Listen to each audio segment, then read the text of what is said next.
This little thing right here, a tennis ball, might be your next great training tool for your youth athletes. I've been using a tennis ball with my youth athletes for the last few months. I've seen some awesome results, both visually coaching and just from athlete feedback. My name is Matt Thomas, and I coach all of the Youth Athletic Development Program here at TC Boost Sports Performance, and today I'm going to be showing you how I use tennis balls with my youth athletes. First, why I use tennis balls with training, but let's take a step back and ask, why are youth athletes even training in the first place? Well, number one is to have an awesome experience and learn to fall in love with the process of training, just training itself. And second is to get exposure to a variety of different training stimuli to set them up for success later in their athletic career. And tennis balls are what I use to help accomplish both of those things. And week after week, if there's something that the athletes keep asking for and that I can visually see them getting better at, definitely not going to say no, and the coaches love hopping in and giving them a go also. From a training and stimuli standpoint, there's three things we're working on. First is coordination, or the body's ability to use its arms and legs cooperatively to accomplish a movement task with minimum mental effort required.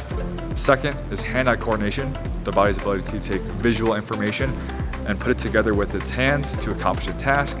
And third, the body's proprioception, basically the awareness of knowing where the body is relative to itself, but also relative to its surroundings. Why I love using tennis balls is because I can work on all three of those things without having to say much. Athletes of all ages, but specifically youth athletes, often look at the ground whenever they move just for that visual feedback, which doesn't help them develop their proprioceptive skills. Now, using a tennis ball, they have to look up, which then leads into working on hand-eye coordination. Now, how often whenever you're training movement and other things like that, do you really get to work on your hand-eye skills? And lastly, just with the variety of the different movements you can do with this tennis ball training, which I'll get into next, is just an awesome coordination stimulus. I mainly use tennis balls with my youth athletes during the warm-up or after the warm-up as something a little bit more continuous in nature, but something to get them to focus a little bit more from a mental and cognitive standpoint, and something just to have a lot of fun doing. Here's the variables you can change: the movement, the tennis ball, and the rules that you make. Now, you are nowhere near limited to the examples I'm about to give.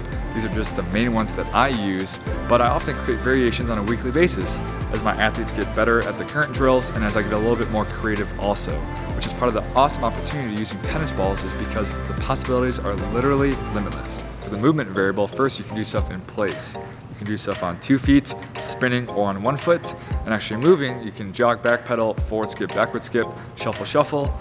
Karaoke, you can do a zigzag pattern, such as just shuffle to the right, shuffle to the left. You can forward skip to the left, karaoke to the right. You can do stuff in circles, or just anything involving any type of locomotion. Tennis ball, or basically what you're actually doing with the tennis ball. First, you can do circles, so making circles with a tennis ball around your head, your waist, your knee if you're on 1 foot, and actually tossing the tennis ball. You can go one hand to one hand, one to the other. You can make it where they can only catch and throw outside of their shoulders, or you can even do something with 2 tennis balls. Rules. Now, this is the most open-ended category of the 3, and really just whatever you want to change, whatever challenge you want to create, or whatever you want to emphasize when doing these. You can change eyes, so basically cover one at a time when doing your drills. You can say do X amount in a row. You can say you have to spin a certain direction or a certain amount of times, a certain variation to the movement. You can a certain pattern when you do these movements. Just rules, or basically variations specifically to that drill. Here's just some quick examples that I use. First, we'll start in place. We'll throw the ball, spin 180 on the line and catch, and we'll throw the ball, spin 360, catch, and we'll throw, try to catch it behind our backs. Next, we'll go on 1 foot and do our head circles, waist circles, knee circles.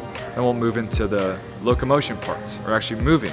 So we'll do the circles, head, waist, jog, back pedal, forward skip, backward skip, shuffle, and karaoke. Then we'll do tosses on one hand, all 4 movements. Then we'll do alternating tosses going from one hand to the other hand with all of those movements. And then within that, you can change the eyes, you can do a zigzag pattern, and whatever. But those are just some of the big rocks that I use. The big value in this is just getting better at accomplishing a task using our arms and legs while focusing on something else, which sounds a lot like sport. Like I said, the big rocks of coordination, hand-eye coordination, and proprioception. But also, one more with the spinning, for example, is developing our vestibular system, which is just spatial orientation and balance. And that's not really used or challenged if we're not moving our head or our eyes with it. So tracking something, right, and not really trying to focus on our arms and legs necessarily is just an incredible stimuli that's going to go a super long way for your youth athletes. Now what's interesting is even within the first session of doing this with my youth athletes, the fastest and most athletic kids just crush these drills relative to their peers.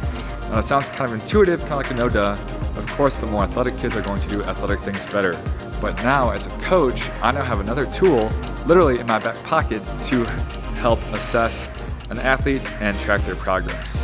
So for tennis balls, you have a way to give them an awesome training stimulus. You have a way to assess and track their progress over time. You have an opportunity for competition if you make it so, and you have an opportunity to have a ton of fun in your training. I've had as many as 13 to 15 youth athletes doing this at once. I need a space and tennis balls. There's a lot of room to experiment, to give them a new challenge. You're only limited to your creativity. This is an awesome starting spot and also an add-on to your youth development training.